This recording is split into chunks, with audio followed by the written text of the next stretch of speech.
Afternoon, friends. We are here at Hyatt Regency. We have this morning inauguration where the Minister Ramdas Athavliji for the Stroke Summit, which is being held, and this is all about neurosciences. And who better than Dr. Padma, Professor Padma? She's head of neurosciences at the All India Institute of Medical Sciences, New Delhi. So we'd like to hear that. What was the deliberations you had today? Thank you.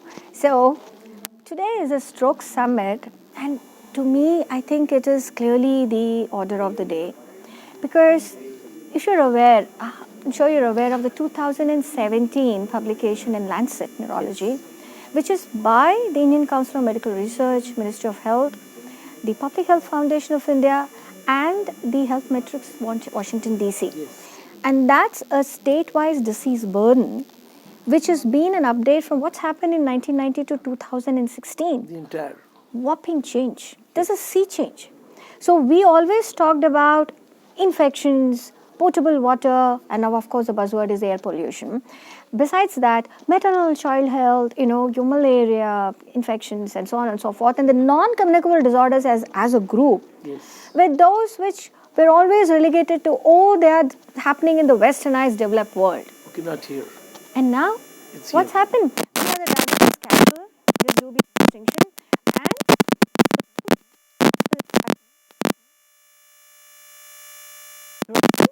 COPD and kidney. These are the 5 non-communicable disorders.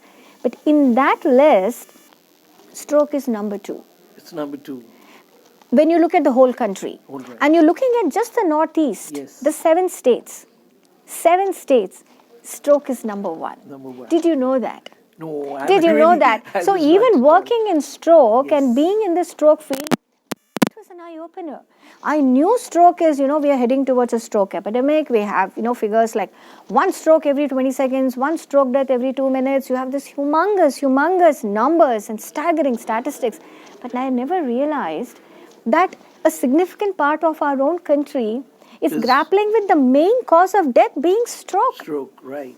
And So, what age you see, groups is and this? then Dheera, that's another important point that, always we had this traditional thinking. Stroke happens to the elderly. Elderly, Yes. senior citizens. Senior And citizens. they don't have right to live now, so it's okay. Well, So I would we never don't- no, say that. That's but, the general thinking. But when we what talk. you say is, okay, they live their life and now they have cancer, they have stroke, Yes, fine, there's a disability, you care for them, but that's a bit. But you know that 25%, 1/4 of all strokes are happening to people less than 40 years of age. Yeah, what's this cause, So, for that? yeah, that was an important thing, and we have our own publications. We looked into what is really happening. Why is it that we have this shift? And as against 3 to 8.5% reported in the West, India it is 20 to 25%. It is. So you might ask why. So we've seen that we have young hypertensives, young diabetics, you have young everything. So there's a shift of the vascular risk factors also in young people. The other 1/3 is all cardiac. All right. So you have the rheumatic heart disease, you have the infective cardiac, all this was cardiac, and the cardioembolic events are a big chunk. Then they have another 1/3 wherein you have infections, Yes. tuberculosis, etc., Which go cysticercosis, what have you, undiagnosed. Initially angiitis. they're undiagnosed. Then you have another chunk which is called as cryptogenic or not diagnosed or underdiagnosed or whatever it is. But initially, even in 1970s, we had ICMR publications saying anemia is a risk factor. We have these nutritional, we have some toxins, we have this thing called dissections in young people, and that is actually relegated to the some types of heavy workouts which are untailored, unsupervised workouts. I won't say physical activity is bad, but then unsupervised. So what is happening, I believe, is a transition. It's not just economic transition zones we have in this country. We have these transitions from rural to urban to a westernized, I won't say westernized, but then a change from the attitudes are like this. Let me give you an example wherein, people, they will want to go gymming. Yes. And the gym is on the 2nd floor. Right. And it is 2 kilometers from their house. So they Becoming pick a up, negligent. they drive to the Drive gym, yes. and then they take a lift to the Right, 2nd floor, yes. and then they do gymming. So that's a That's the point where the attitudinal stroke comes in, change. yes. So what we see is that whereas smoking is probably just gone off in some countries, we still have smoking on the rise. We have tobacco use in different ways. So, every way, the lifestyle, and then all said and done, youngsters are living in a competitive world. There is a big chunk of stress which comes in. Day life changes. What is day? What is night?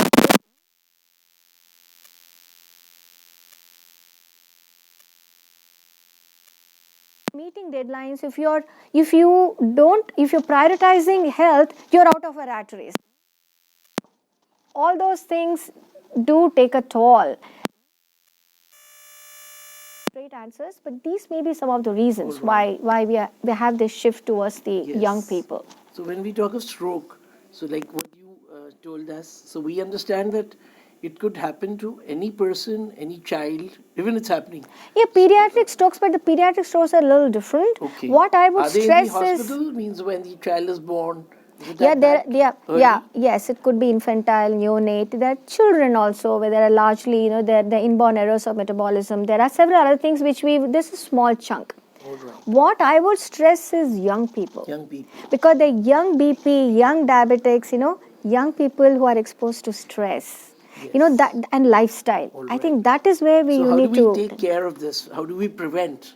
Yeah, one is, of course, awareness. Awareness. The more you talk about it, the more you disseminate across the social, economic, geographic barriers, Normally whether young in rural, young in urban, young in metros. Yes. Normally we see whatever is being, whatever summits are going around in the country. So they're in the major metros, say for Delhi, Chandigarh, maybe Bangalore, Hyderabad.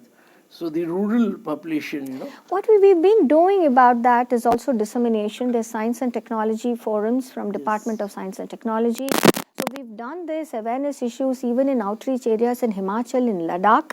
Because yes, the mandate of the government is also to go reach these terrains. You think there is something as better? Ayushman Bharat is a healthcare package. It's a package. No, so are they having some sort of volunteers? Like we had those women volunteers, the Anganwadis. So those women were going for households. Yeah. So those are ASHA workers, they're multi-purpose workers. So yes, they are. Can they be like now, roped into this program? Yes.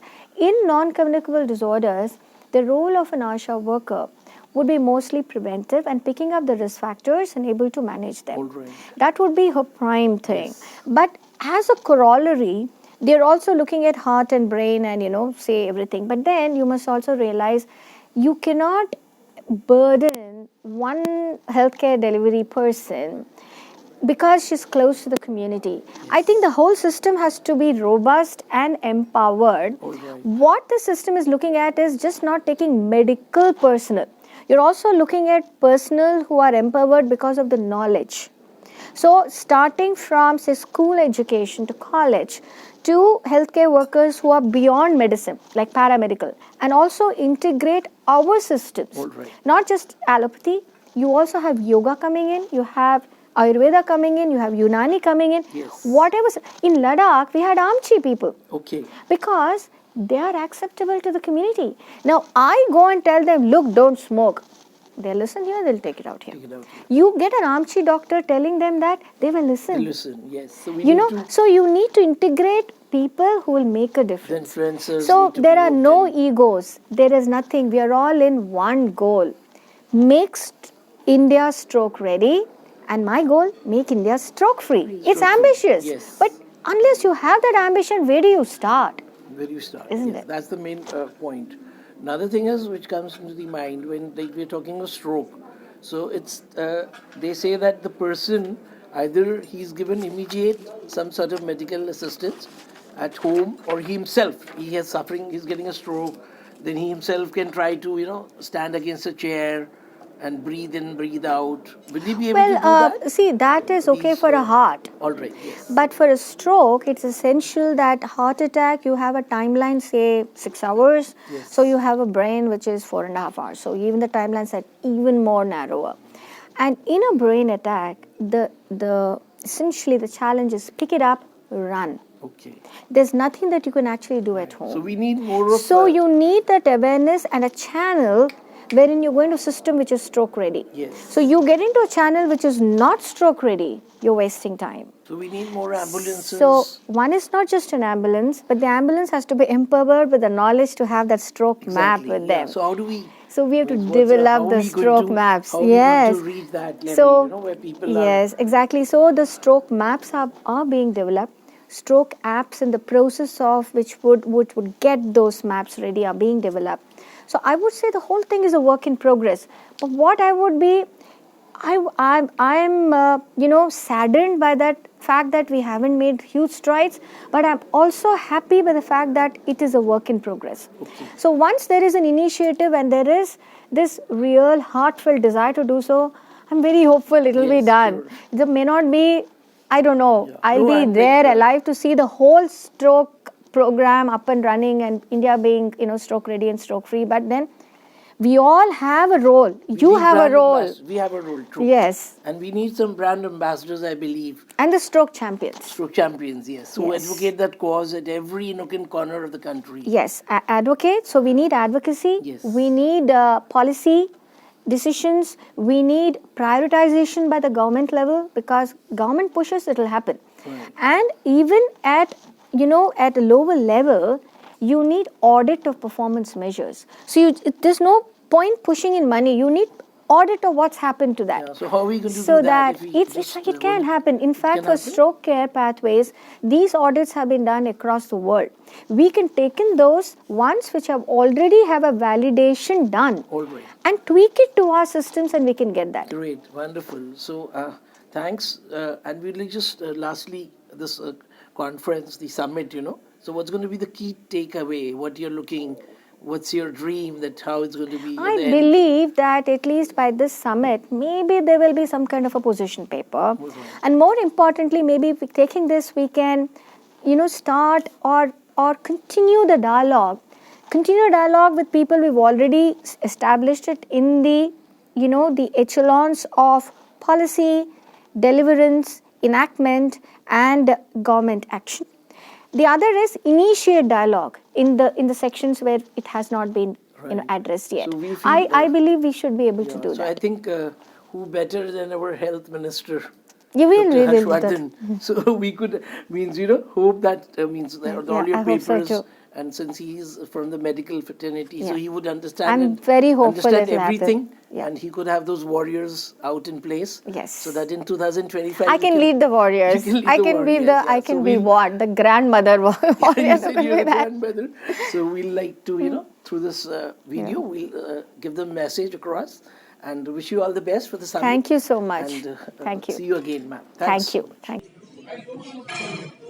you.